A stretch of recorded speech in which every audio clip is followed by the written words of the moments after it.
Aka, how is it going? Hello, my friend. What's up? Doing fine. Very hot. We have a climate that is fun in Europe. I believe zero fine in Greece is burning alive. But everything's okay. Everything's fine as we get ready for SVO this weekend. Yeah, so with us to talk about SVO and a whole lot of other things today is Mr. JaZe. What's up, Mr. JaZe? How's it going? Hey, it's pretty cool, and I'm super pumped to be here. Never been on here before, so yeah, this should be fun. Yeah, Oh, we're excited to have you on. So let's talk about this week. Right off the bat, we have some news for you. This weekend is going to be the Shadowverse Open. On Saturday, we're going to have Seekers of Mystery, and then Dawnbreakers is going to be on Tuesday. We're also going to have Monkey of the Week on Thursday. Yeah, that's tomorrow, and actually, I'm going to be casting that. I still So have to sign up for that. definitely show up so I can call you a monkey on stream. That's fun. Is this the first Monkey of the Week of the season? It is, and we're gonna see all the decks now. Like I haven't really gotten much of a chance to do that, apart from laddering and GP and stuff. But uh, first taste of tournament meta for NA possibly, and should be good. I want to see how many lions there are. Yeah, there might be quite a bit of lions and quite a bit of Quite a bit of Tenkos. lion. Speaking of lion, we have a surprise soon. We're gonna talk about a lion card that surprisingly fits in this meta, and I'll show. I'm just teasing a bit. Just teasing our card of the week, maybe, but we'll get to that later. But I think right now the people want to know who is this wonderful man on the show with us, and this is JaZe. I believe some of you guys should know who he is, but for those of you who don't know, JaZe is quite a skilled Shadowverse player who has quite a few things under his belt. If you'd like to boast a little bit, Jaze, if Oh you don't. yeah, okay. So I won the first three NA NGEs. They're called SBOs now, but yeah, three first places in a row, and then they sent me off to Japan where I got third, losing to Akamaru. Uh, not my proudest moment, but third place is Oh, like it's still a medal in the Olympics. Like I'll take it. what a stab! Like not my proudest moment. I lost to a random, a random player. Just some random dude. Actually, how was it to go to Japan? How was to know everyone else? Cause I've answered that question a lot. I've heard you answer it a couple of times, but how was to know everyone else? All the guys and the Japanese players actually. I haven't asked you yet. Yeah, it was great. The Japanese players are just so nice and so like well mannered and stuff. For like, I know that's kind of like I guess it's like kind of expected in a lot of Asian countries. I feel like the whole like being really polite and like being a good sportsman is kind of like part of the culture, I guess. But it was great to actually like go there, see the players, talk to them, and like find out like they're all like really friendly. Like it was great. I really enjoyed meeting all of them. Yeah, apart from that, like I actually like set extra time for myself for the Japan trip. I told them to schedule my plane flight a lot earlier. Got to see some of the sights and actually just mostly hang out in my hotel, being really tired all the time because I don't deal with jet lag well. I'm sure that whole trip must have been quite the experience to do. Yeah, that was like a once in a lifetime sort of thing, and I'm really glad I got to do it. So, when you're not crushing kids in Shadowverse, what are you doing with your daily life? Uh, I actually am a math tutor, kind of. Well, I was studying towards becoming a math teacher. Fell a little bit short somewhere along the way, and decided like, hey, let's play this card game that I just discovered. That went well, surprisingly. Yeah, you don't hear that too often. Like, oh yeah, I just dropped out of school to play card games, and then, you know, did well.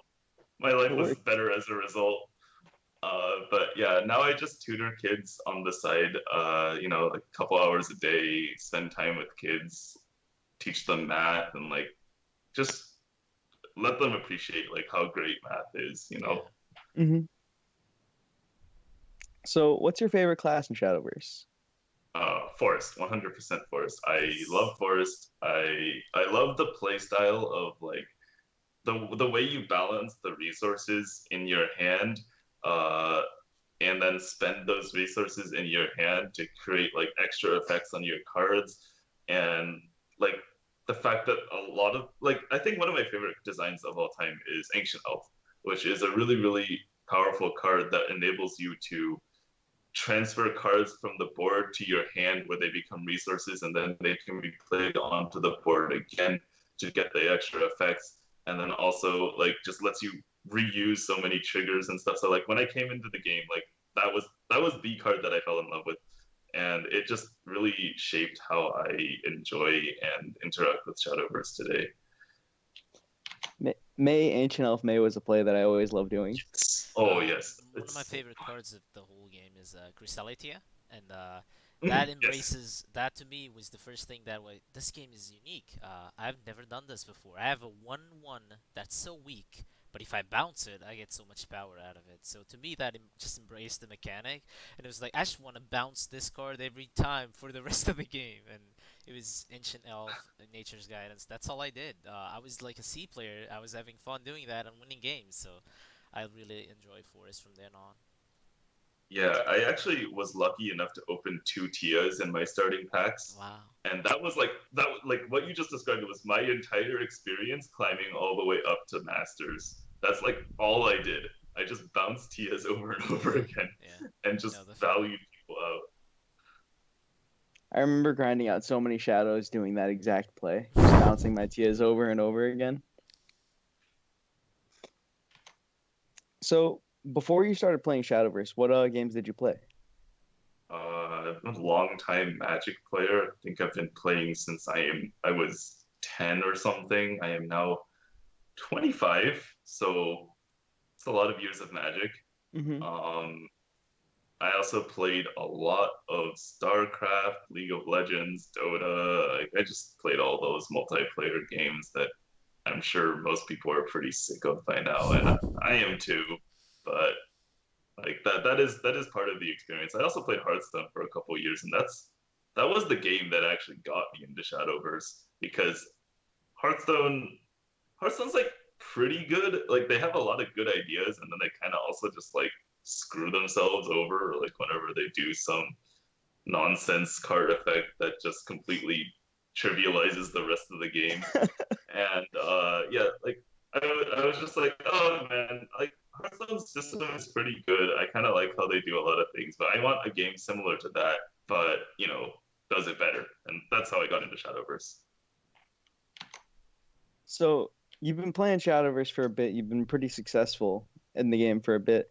And so now you're making your own cards for the game, it sounds like. Like you design your Yeah. own. Um, the thing that first got me into designing cards for Shadowverse was I was just tired of seeing like bad designs over and over again, like the same mistakes repeated time and time again. And like I've kind of voiced my complaints about the way they make their cards recently a lot, so I won't get into that too much right now. But what I wanted to do was I wanted to like show people the cool things that you can do in Shadowverse, like with just existing text that they've already put the text on in most of my cards into their cards, but like they haven't explored these ideas fully. They haven't like they're instead focusing on like doing things like pushing archetypes and just printing really powerful generic cards. And I want to do something different with my cards. I want to like it's like kind of an artistic expression. Like this is what you can do with Shadowverse cards, and I want to show the world that. So, we're going to get to some of those cards in a second. But before that, we have a couple more questions for you. So, if you were to buff a card, nerf a card, and bring a single card to rotation, which would it be? Buff a card. Uh,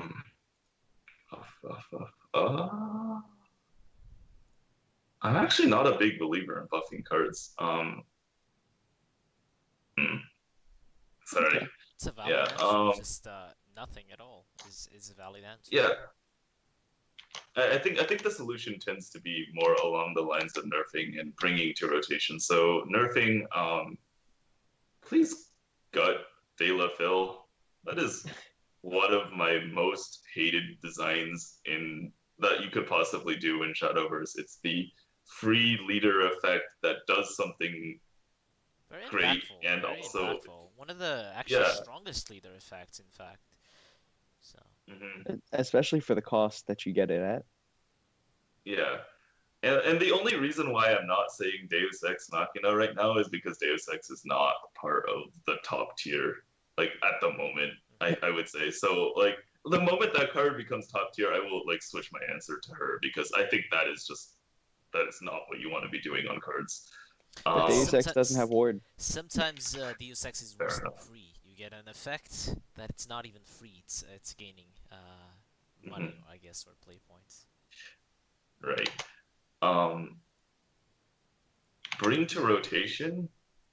Give me back Ektar. I know I'm super biased because Shadow is like my main class, and like Force is my favorite, but Shadow is like my main tournament winning class, and there's a good reason for that. Shadow is really really powerful in the right hands, and also just I think Shadow's design is overall better than a lot of classes. I think that my favorite part about Ektar was that he wasn't just this card that you slam down on turn 7. Like he, he was such an important card to your strategy that you had to actually like wait and wait and wait, and you would like go to like turn 10, turn 11, turn 12, and then you would play your Ektar, and then it would win you the game. Like, but like knowing to do that, knowing how to do that is so much more intricate and difficult to understand than, oh, I'll just play my Arthur on 7. I'll just play my Green Glen Axeman on 7. Like, obviously you're doing these things on 7. Like, there's no other good time to do these. But Ektar is different. Ektar relies on the board. He's different on every single board. He does a very, very different thing like every other time you play him. Like sometimes he kills your opponent, sometimes he puts the board back into your favor, sometimes he just keeps you alive for that little bit longer, sometimes he creates a board. Like it just does all these things. It does so at an appropriate cost. I just want to see that card back in rotation already. He only just left, I know. So definitely can see that you meant that the loss of Ektar is still hurting you. Yeah. So let's get into this week's card of the week. Before that, I'll Okay. announce to our audience the sound animation. Now, I want people in chat, so I'll transition to this card of the week, this week's card of the week. I'll introduce you guys with its sound, and I'm gonna try to see if you guys know who it is. Divine punishment!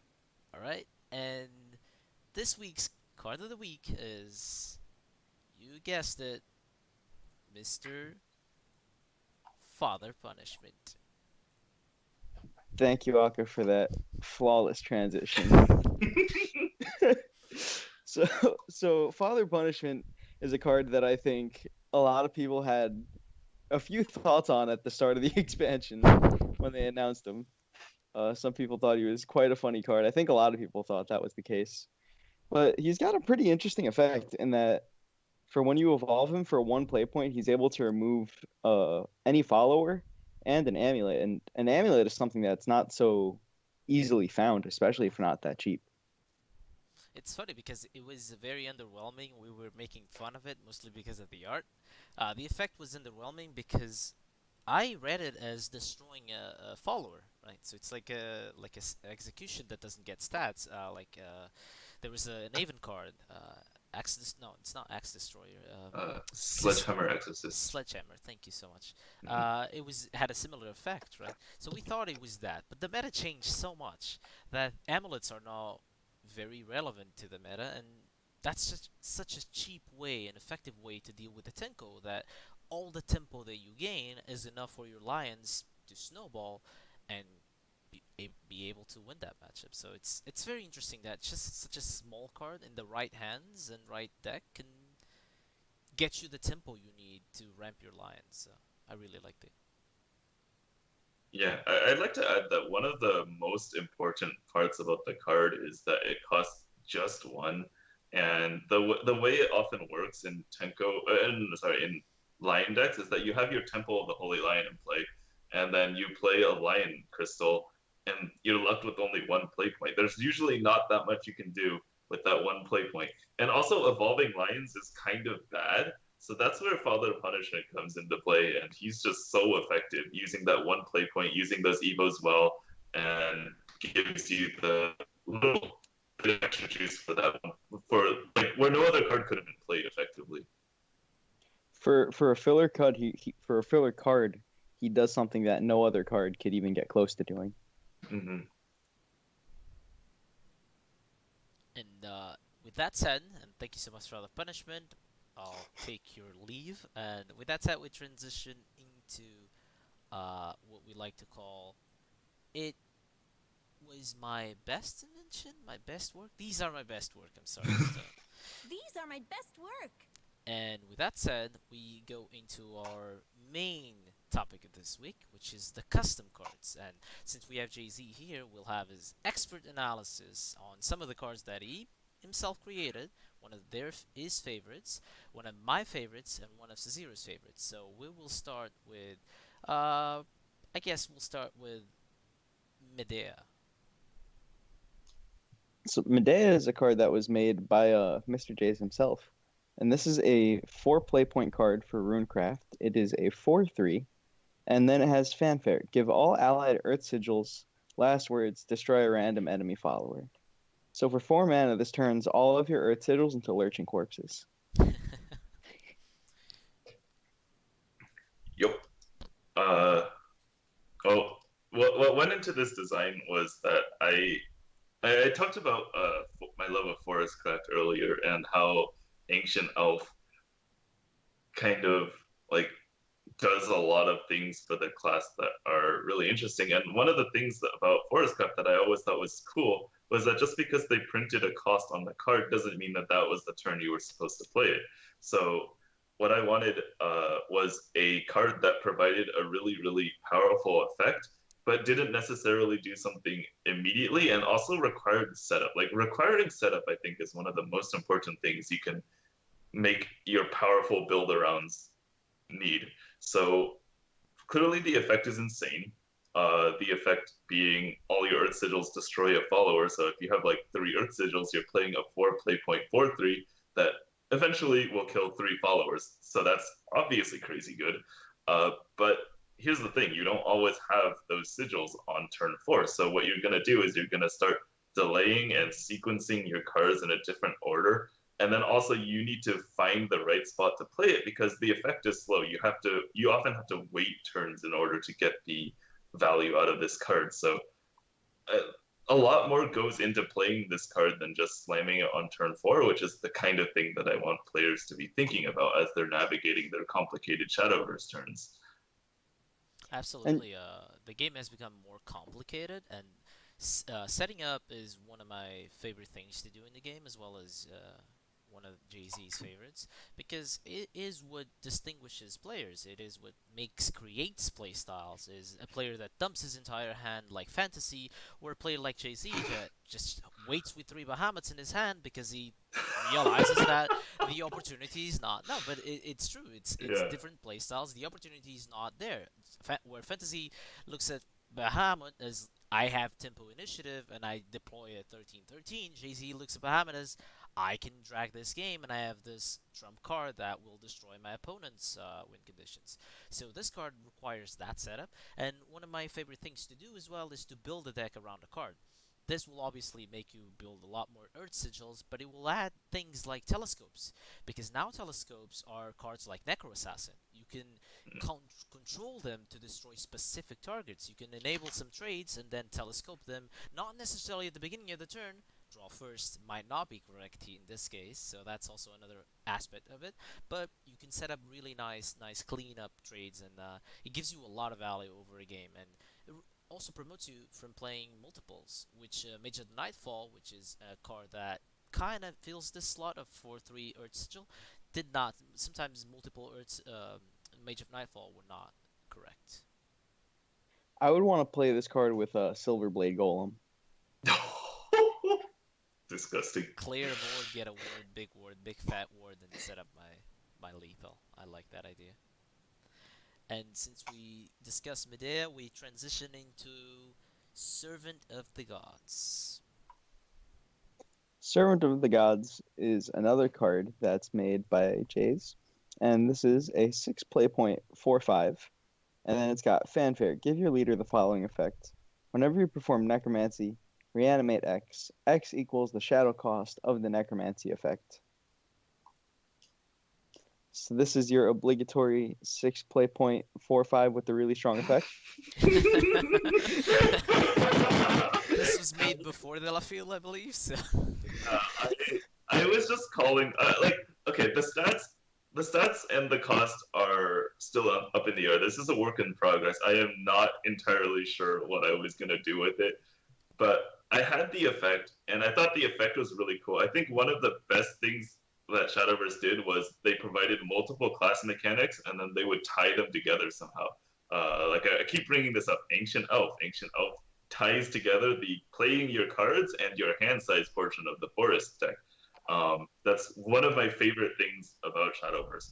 And so they recently created Reanimate, and for some reason it is now taking over Necromancy, which I think is a far better mechanic. But what I want to do is I want to tie together the two mechanics somehow. So now you're getting Reanimates for your Necromancies. So you kind of want to play both. And it's a powerful effect, but it's also very, very slow. So I think it's kind of appropriate. And yes, the 6 play point 4/5 is just me calling out Deus Ex, because I think apparently if you make a card a 6 play point 4/5, you can print whatever the heck you want on it. So that was the joke here. That's probably slow enough. So the games don't last until 7 too often, so I guess we can make broken cards on 6 and 7. Yeah, They do make it to those later stages quite a bit more often nowadays, though. What I like about it is that. Anyways, this one's. Oh, yeah. There's a lot of fuel here, right? You're spending shadows with your necromancy effects, but you're also creating 2 bodies or multiple bodies if you keep reanimating them. And some shadow cards create even more shadows. On the other side, there's also deck building things to work with. Like a card like Fran, for instance, will not be as effective when you use an effect like this. So I really like it. If you play this with after nerfed Ektar, with those extra followers you get the rush. I don't think so, because the Necromancy and then the Fanfare happen all at once, and then you get effects that trigger off of that afterwards. That's how I think it would work. I think Fanfare is the first thing that happens, and then everything else triggers. I think JaZe is correct. Yeah. Okay. Yeah, I just want to point out that this is totally still a work in progress, and I also picked this card, so Szerro picked this, and I picked this too. My current iteration costs 7 play points and has a shadow cost and has all sorts of weird stuff. I am working really, really hard because I think the effect is worth showing off, but I have not figured out how to balance it appropriately. So, it's not actually I do not actually plan on making another busted 6 play point 4/5. It's a pretty strong card. What if you have it do something kind of like what not Leonidas does, Latham does, where it's like a soul conversion on a cheap side, accelerated side, and then it's got the really powerful Servant of the Old Gods effect. It's interesting. I think that might be a bit much on a single card. It allows you to make its cost higher if that was the case. Then that is true. That is a good point. If you can accelerate it. And speaking of interesting cards for. We talked about Rune, we talked about Shadow now. Let's go for one of my favorite classes. Let's go for Bloodcraft in Vite, Noble Blood. Vite. Let me go find that one real quick. So Vite is made by Xlust, and this card is an 8 play point 3/4 with deal 2 damage to a follower. If it dies, repeat this effect. If Vengeance is active for you, this card costs 3 less. And it's got Clash, summon a Forest Bat, and give it Ward. So this is a semi-reprint, but also a new take on a card. And I picked this card in particular because I really like effects like this. I like effects that promote me from being in Vengeance. I've worked it a lot, I set it up, I had all this work and I need the payoff, right? And this to me feels like a more interesting Vania. Nowadays we have the Vania that does not have rush, doesn't have any way to interact with the board unless you Stormer, but that's not really a defensive option, that's the more aggressive option. Unfortunately, the defensive Vania is less defensive, so I really like this Vite idea. It works on something that I really like. Speaking of Hearthstone, we have cards like Defile and Lord Goffrey, which is if you set up a board properly, if you set up your trades, you can stack this effect so much that the card itself is crazy. It could be like a revelation by itself with a body attached to it, and it almost always guarantees a board clear, which is something that I'm looking for when I play Blood. Not only clear their board, but only establish my own. That's why I like cards like Emeralda, and that's why I don't like Revelation too much, because yes, you're clearing their board, but you're not developing. So I found it really interesting, and I think it would be a great addition to Bloodcraft. I thought the card has a pretty interesting and pretty powerful effect. The only thing that I was thinking is if it's stuck in your hand at 8 play points and you're not in Vengeance, it makes those hands where you can't get into Vengeance feel so bad because now you have these 8 drops that you can't even play. Kind of like how Diabolic Train would feel. I think it's interesting because a lot of the Vengeance cards these days feel pretty darn near unplayable when you're not in Vengeance. And while this is kind of a lot worse when it costs 8 play points, it still kind of does the things that you need an 8 play point play to do. Like it kills some followers and it helps you ward up. So it's not like the worst. Whereas every time I play a Dark General on 4 play points and I don't have Vengeance, I just feel like I lost the game. Like I just played an unplayable card. Yeah. Another interesting aspect that I really like is I used to discuss this in scrims. I really like to have small wards protecting my big bodies, because it just makes the other deck that much hard to get into my big body. So I like the fact that the bat gets the ward instead of the Vite, which is something that I like on the big Vania, is that if you get the bat with a ward, it's very good. You have a very big body behind the bat. Unfortunately, that requires an Evo. This one doesn't require per se an Evo, but obviously you want to evolve it to get that clash effect. Also, you can't trade into it twice. If you attack into it once, it creates a bat with wards, so it's really interesting. You know what I realized? When you evolve this one, it gets 3 HP, not 2 HP. It's a very yeah, that might be a little bit questionable, but I think the idea here was so that on turn 5 it's a lot stronger because it goes up to 7 HP plus a ward. I don't think that's actually necessary. Yeah, if you're able to play this on turn 5, to destroy as well as rebuild my own board. I like that idea, especially when you play a deck that's like when you play Vengeance, you have to get that board. If you don't get that Air Jammer, if you play a fair game after Vengeance, you're not gonna win because you just dealt 10 to yourself for no cost of your opponent's cards or resources. So I like the idea of destroying. I wish Revelation was a card, but that at the same time, it's kind of like Hector, right? That destroys as well as builds your own board. So I like that idea. And speaking of building boards and destroying boards, we go for our next card, which is Valia, Blade Invoker. So Valia, Blade Invoker is a card submitted to us by Rias. And Valia is a 6 play point 4/5 with Fanfare. At the end of your turn, deal 1 damage to a random enemy follower 1 time. Spell boost, repeat 1 time. So this is a Fiery Chain on a nice 6-play 0.45. You can print whatever you want as long as it's on a 6-play 0.45. I love this card in so many levels. First of all, because in the format we don't have a card like this. I mean, I really miss a card like this, something that deals AoE damage. We don't even have Angelic Barrage. I wish sometimes I had an Angelic Barrage to play against Aggro Forest, but I don't. I don't have any cheap way to interact with my opponent's wide boards. I have Acceleration Proto Bahamut, and I think that's it. So I sometimes I miss Fire Chain. I also like that it's spell boosts. I like that it's for a more control style of runecraft. I still dream of playing my Snowman King in a more control list, dedicated control list. When hopefully Chimera rotates, we don't have that combo ridiculousness of spell boost, but we instead get a slower, more controlling deck that manages resources, draws cards, 1-for-1s, but I'm still drawing cards.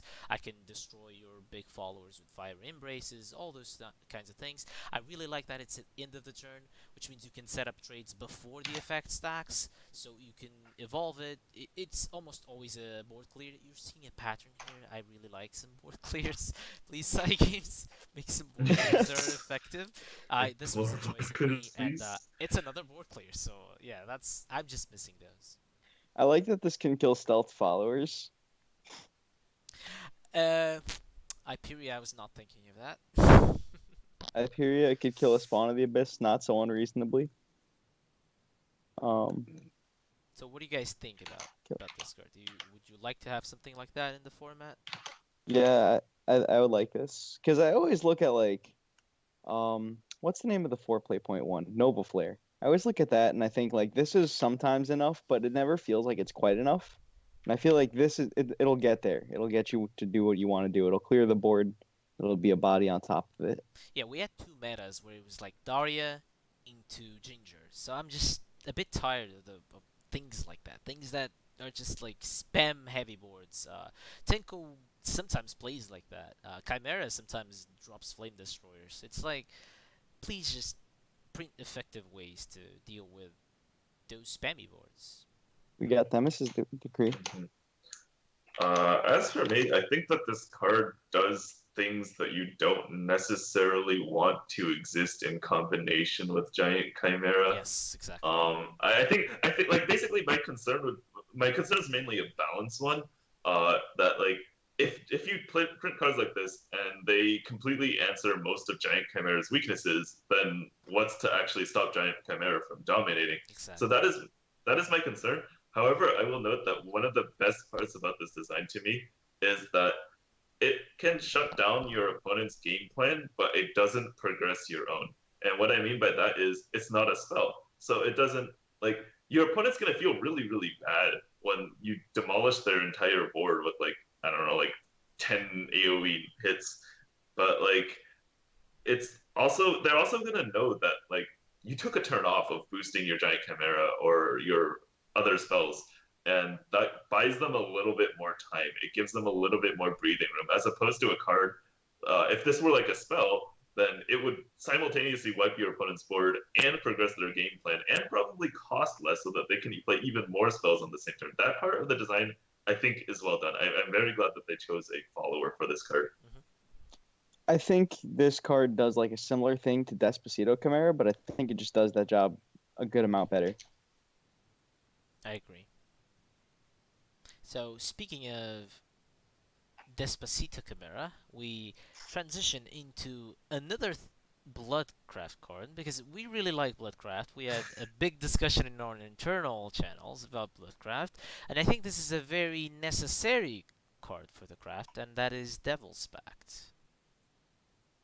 So Devil's Pact is another card made by JaZe. It is a 3-play point spell. And its effect is deal 4 damage to both leaders if Vengeance is not active for you. Deal 4 damage to all enemy followers and restore 4 defense to your leader if Vengeance is active for you. So this is a nice, cheap board clear, which I love. It's not a board clear. It's not a board clear. It's hard and I read that as followers. My apologies. It's a Diabolic Train when you have Vengeance active, but for 3 mana always. This is still just, I think, a really solid card. I really like it. It helps you get into Vengeance when you don't have the Belphegors or the Narmaya. It helps you when you're in Vengeance, which is one of my biggest problems in rotation, is that it's not worth it to be in Vengeance. I just don't like to be in Vengeance anymore because there's no upside. My upside is on turn 7 with Emeralda. That's the only play I feel good with is Emeralda. Dark General, okay, it's interesting, but when my opponent has 20 health, like storming them for 4 is in such a small body as well. It's not the thing I want to do.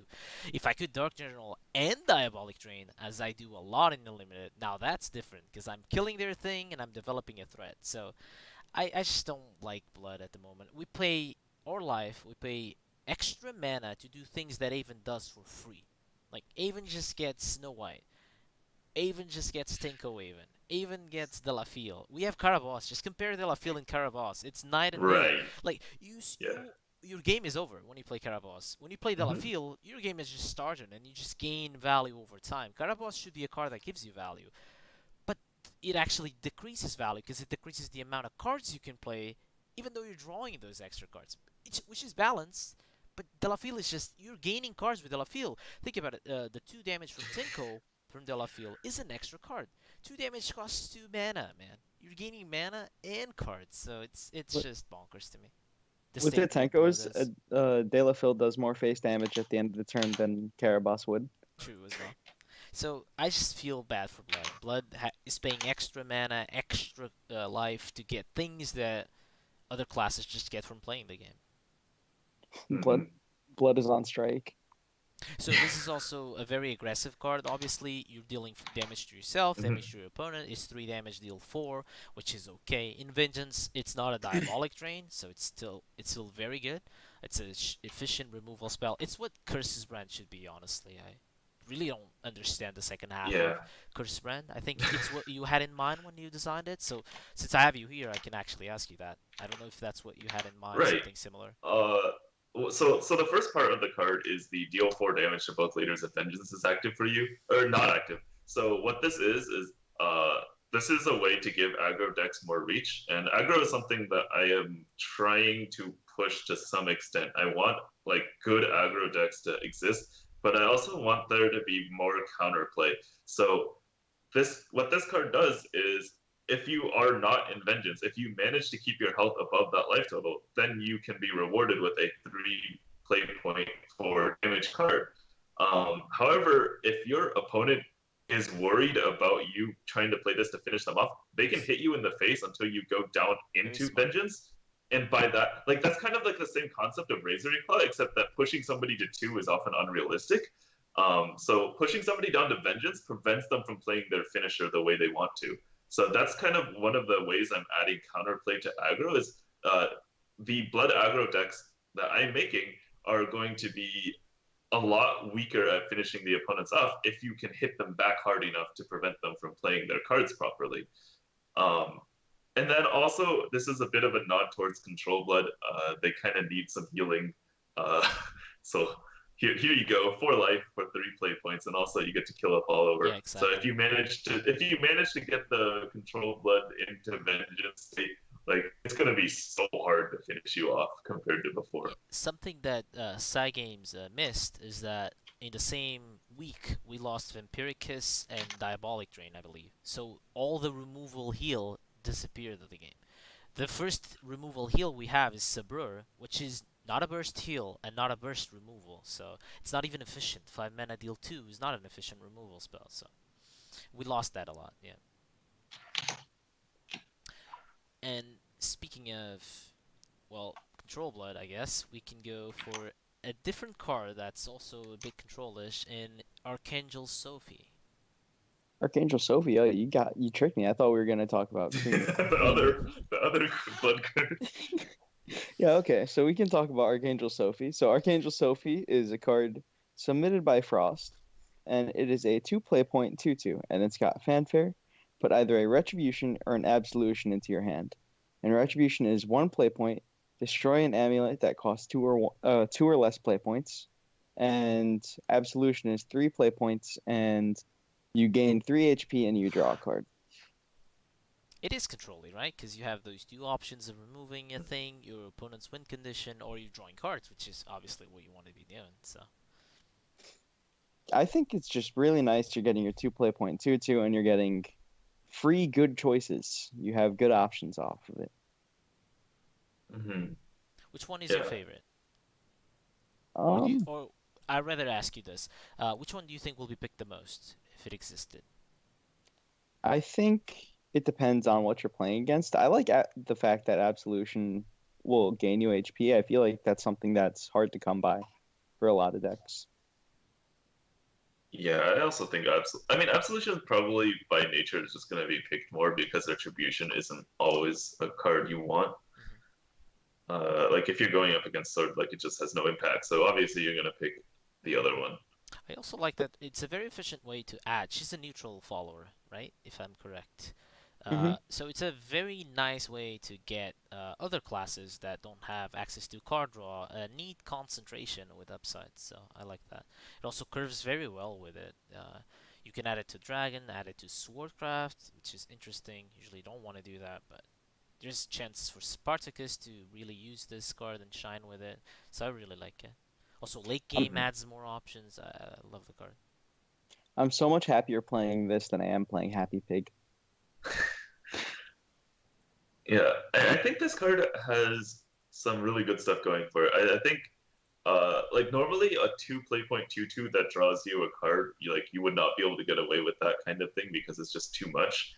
But the fact that one of the cards is really, really specific, and only really strong, like basically this is a card that screws Brambles and Acceleratium and sometimes Haven, but like in other matchups, you end up going for the other option, which is the 3 play points, gain 3 life draw card, which is while like a useful effect to have in the very late game, doesn't do It's pretty too much slow. in the early game, right? Exactly. So I think you can actually get away with it. I was kind of tempted to like say maybe this should be a 2/1, but then after thinking about it more, I'm pretty happy that this is a 2/2.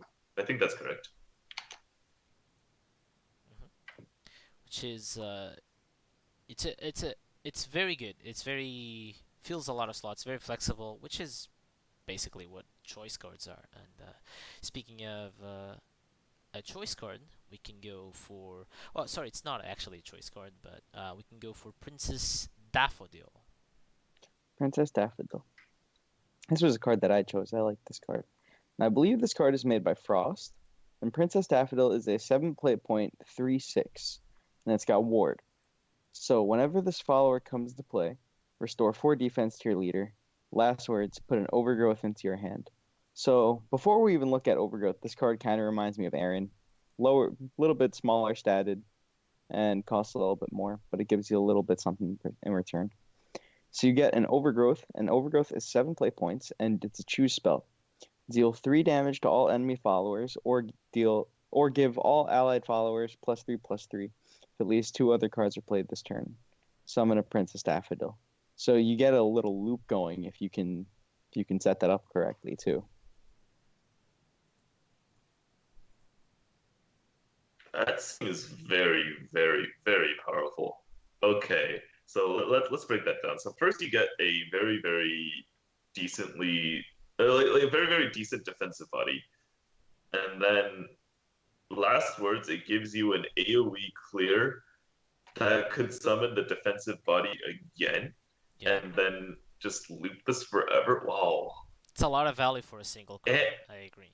Hmm. Yeah, that is a ridiculous amount of value for a single card. And also the way it's worded, you gain the 4 life not as a fanfare, but when it comes into play. So always, when you overgrowth with the bonus effect, you will get the 4 life again.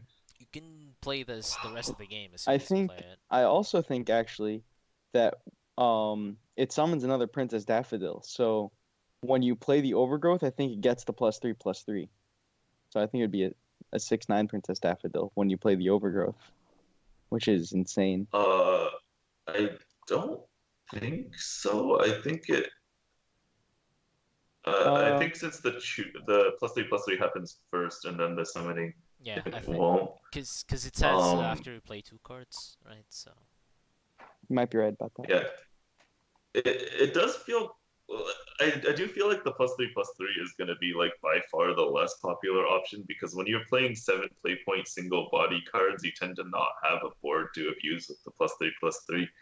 But I guess if you I Fairy, guess if you fairy, play two fairy, fairies fairy, and and then buff is yeah, that's okay. you That's make actually really you make strong. 2/4/4s and you make a Princess Daffodil. That's a little bit ridiculous. I agree. Yeah. Okay, this card is. I think this card is too strong, Or Wisp Wisp. but it is sweet. We can I- see why Zero chose it. I mean, he always picks the strongest forest cards. So. Why do you This think is it's the card- balanced? Okay, I'll make you an interesting question. Why do you think it's balanced, and why should Games go immediately print this card? Oh, at no point did I say I thought this was balanced. I just thought this was a cool card. You gotta sell it. never You gotta made that make claim. Games listen to you, so they print it. You gotta sell it, man. You gotta sell it. Well, because this is basically Ouroboros, man. It's fine. But it's pre-nerf I don't- Ouroboros, Yeah. so I don't know. Yeah, if this it's, is Ouroboros with nerf. I don't know. It's hard to justify. And then it gives you a lot of options to pick with the overgrowth. Unlike Ouroboros only lets you pick deal 3 damage. I love how you. And that phrase was it. to one Only lets thing. you pick deal 3 damage. Well, are we actually doing the mental gymnastics required here? Yo, this gains you the life immediately, and the opponent can't ignore the body. Come on, man. It is a ward. That's something that I don't like about the card. Maybe we could start by that. Yeah, Getting the ward. agreed. Yeah, Yggdrasil doesn't even have ward. Yeah. This thing let's- has ward. Exactly. Yeah, you can think cut about the ward that. so your opponent is not forced to spend 6 damage on it, only to give you an overgrowth. Because if they ignore it, you don't get the overgrowth immediately. But like if you Yeah. imagine if Adronox, I don't know if you guys know what Adronox is, but imagine if that had ward. Your opponent is investing a lot of damage on it, only to summon more Adronoxes, and you know the ridiculousness that comes after.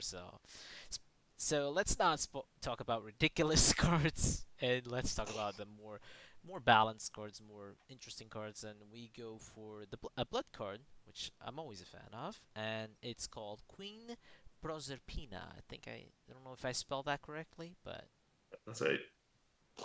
So Uh, Queen Proserpina is a 7 play point 7/7 with at the end of your turn deal 7 damage to your leader and draw 7 cards. And then if you evolve it, it has whenever this follower attacks and destroys an enemy follower. If this follower is not destroyed, restore X defense to your leader, where X equals the defense of the destroyed enemy follower. it's a lot all of right. power. Yes. So this card is like pure raw power. Like you're getting a 7/7 for 7 play points. You're getting to draw 7 cards every single turn, and also it can heal you if you evolve it. But like with everything in blood, I think the best way to the best way to do blood, I think, is to give the cards insane power but at insane price. So you're taking 7 damage per turn, which most of the time puts you in lethal range. Most of the time, like you're just not going to be able to sustain this card on the board. So you're kind of like it's kind of like a do or die moment for blood when you play this card. Reminds me of Kronos as well. Sometimes the draw 7 is a very, very big downside. You built your deck for a reason, right? You want to see the 40 Mhm. cards. Sometimes burning 2 or 3 is enough for you not to win. If you have And- spawn or something else that you need And with to win. Kronos, it's more like overdrawing 7. And this is imagine Kronos in this card. That would be funny. Draw 40 Oh my cards. god, no, that's like that's like a super fast way to kill There are yourself. tournaments where the point is to fatigue yourself, so I guess that's Yeah. Queen Well, Prosperina into Kronos. Bam. It's also Got 'em. a good way to balance it is to make it cost 7. I really like that number. Usually you don't have evo points at that point, so you have to really consider the way you use your evos. Most of the times at 6 you're out of evos, so I like that number. If this was a Right, 6, this was a 6 cost, then we were talking about Deus Ex.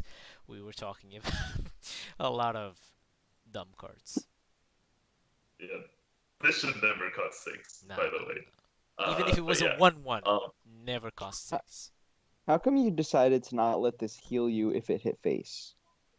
Oh, okay. So that was a very, very important decision. What I wanted was for this card to exist. If this card were to exist, I wanted it to create situations where the opponent says, "I'll let you die to your own card." So in order for that to happen, the original iteration of the card had drain because that's what makes a lot of sense on a You card can like pass, kind of like board locked him. I get Yes, it. it's I kind get of yes, exactly. That was very very much intentional. That it does not have drain and instead only heals you for followers that it kills. It So also gives a counter play if you only play small followers. You just go wide instead, and yes, it's very interesting. Yeah. so there like there's a lot of safeguards built into the card to make sure that it never becomes like a competitive powerhouse. Because imagine if a deck had the ability to draw way too many cards every single turn. That would be insane, and they would never give a deck the ability to draw like 6 or 7 cards a turn for no cost like that. They wouldn't do that. Deus Ex Machina. Right. There's a question in So, chat. Why they threw ward on everything? Why not ward on this one? look, I want the opponent to be able to kill you through it. Like that is essential to the card. If it gained you 7 cards and didn't have the immense risk of you getting just dead to your own card, I agree. then like then I failed. Like I haven't created that like do or die. Like the opponent's just going to be forced to kill it. There's no choice here. Yeah, there's ways to go around it, to go wider, to go taller, because she needs to survive as well. You can play an ambush follower. All of a sudden, your opponent just took 14 damage, right? I believe it's 14 damage.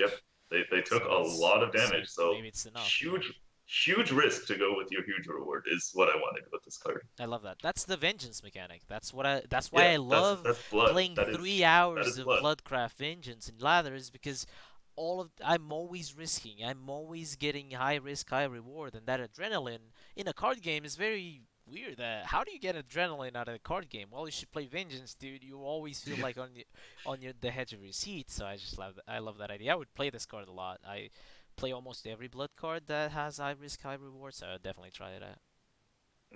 And one thing worth noting about this card is that I have had many people go up to me and say, "Oh, by the way, this card sucks. Like, I wouldn't actually play it." And to them, I say, "That is the point. I don't want this card to be that good." Like, and it's not at a first view, it's not the strongest. It's hard to read, hard to understand as well, hard to build for it. But I think it could be strong if you build properly for it. Like, I can imagine a full burn deck or a deck with a Devil's Pact, something that stabilizes after you go in Vengeance, and then you just draw so many cards, play cheap cards, play an aggro deck. This is a finisher of your aggro deck, maybe. This is like Karabos in a sense. It's very high risk, high reward. So I like the play style. Probably In a an control aggro deck deck? would have trouble using all the mana, but I don't think a control deck will like this. It's very risky for a control deck. I don't think they will play it. it's bad. I think If this was in rotation right now, you could play this, and it would let you refill for like a crazy turn where you play a bunch of parishes and the the 0-cost summon bloodkins. You can set up a whole bunch of those in one turn. Oh, that's cool. A gift of the Bloodkin. That's really cool. Or you could go old Blood King, and then you can play like 2 summon bloodkins in a turn with this. Or it wouldn't be 2, it would be 1, and you could play like the Red Talon Strike.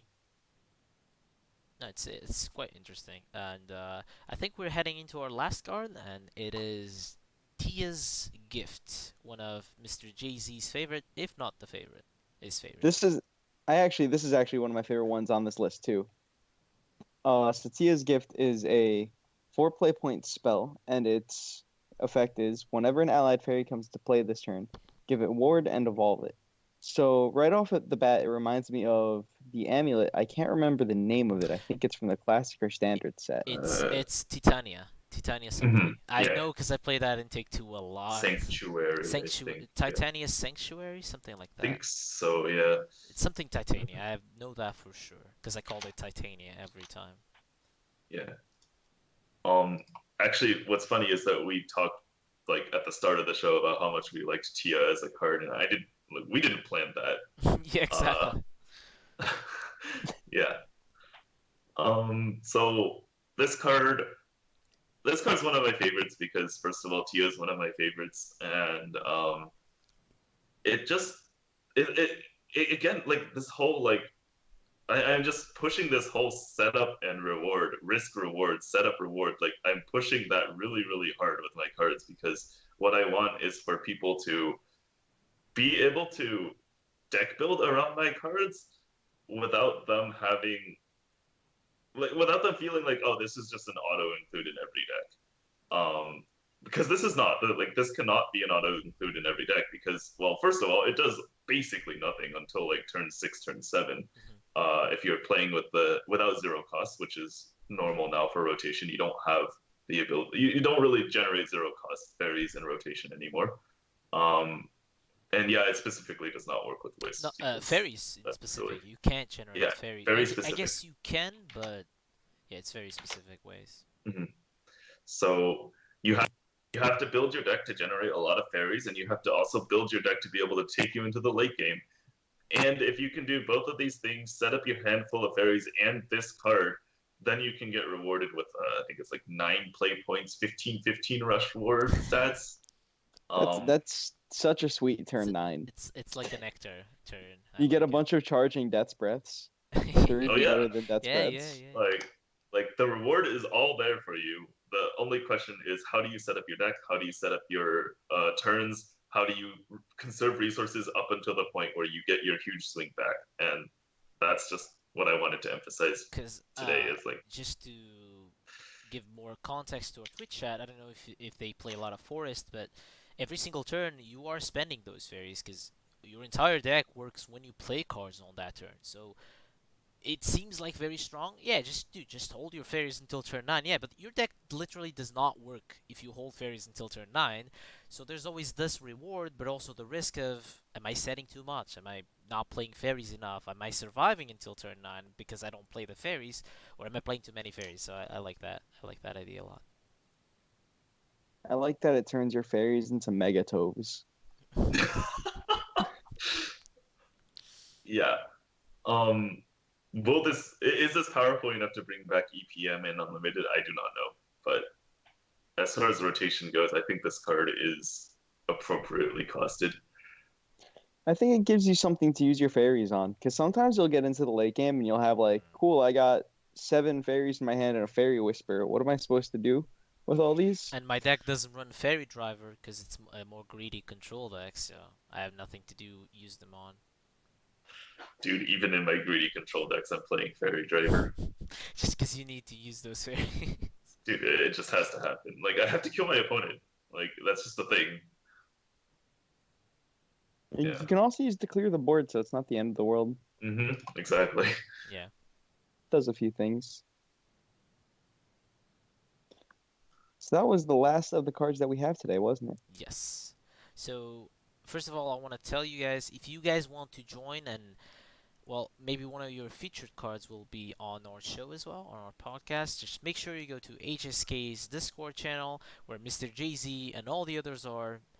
Thank you all for your submissions. You can post them on Custom Cards, I believe it's the name of the channel. Feel free Custom to add Cards feedback SP. as well. You don't need to make your own custom cards. We have people that just go there and say, I think this should be like this. I think this is too strong. I think this is too weak. Mr. JaZe, I know, is always asking for feedback. I know it sounds gargantuan to correct someone that won NG 3 times, but you can. Like, he is willing to accept your critics and your commentaries and learn with it and make better cards, because that's what he wants. He just wants to make the best cards. And I think there's a set, I believe you told us on the pre-show. If you wanna... Yeah, I am actually like 90% of the way to a full completed set that I intend to release on my Twitter, kind of like the way they do in Shadowverse. Like, they'll have like a spoiler season. I think spoiler season is like the best part of card games, Exactly. like where you get to see all the cards and theory craft, and you haven't actually gotten to play with them yet. So if you're into that, you can give me my Twitter a follow. Big sellout. JaZe_SV. I intend to release the cards by the end of the month. Is when I want to start releasing my cards like fully, because I'm working really hard to like get a lot of like minor details right, like trying to make second better, so that it doesn't feel so bad when you get the second card, and like trying to make sure that all the classes are still playable, because that's kind of not been a thing recently. stuff. It's hard. So, in your set, did you give Blood an appropriate amount of good 2-drops? Dude, I gave Blood a 1-drop. Yes. Did you see that one? Okay, it's a 1 play point 1/2. Whenever you damage your own leader during your turn, deal 1 damage to the enemy I leader. was this Oh, I close did see that one. I from like that picking one a it. lot. I was this close from picking it because it makes Lilith that much more rewarding because you can chain a lot of effects. So Lilith is one of my favorite cards from Blood. Unfortunately, it doesn't see play because there's no efficient ways to draw cards and use damage effects, and it's everything is too expensive for the upside. So, but I was this close from picking it. I did see that. Yeah. So I do intend to finish my setup by the end of the month. So yeah, if you like spoiler seasons, find my Twitter again, JaZe_SV. I will be releasing them all with like notes and details and possibly like quotes from the cards or whatever. I don't know what I want to do, but it'll be sweet. I promise. Sounds awesome. I'm excited to see all the cards in their full glory. I want to say thank you to everyone in Twitch chat who came to watch, to everyone on YouTube who is listening to the podcast. We're going to be back in 2 weeks where we're going to be at it with another episode of Shadowcast. And thank you all so much, and bye-bye. Bye.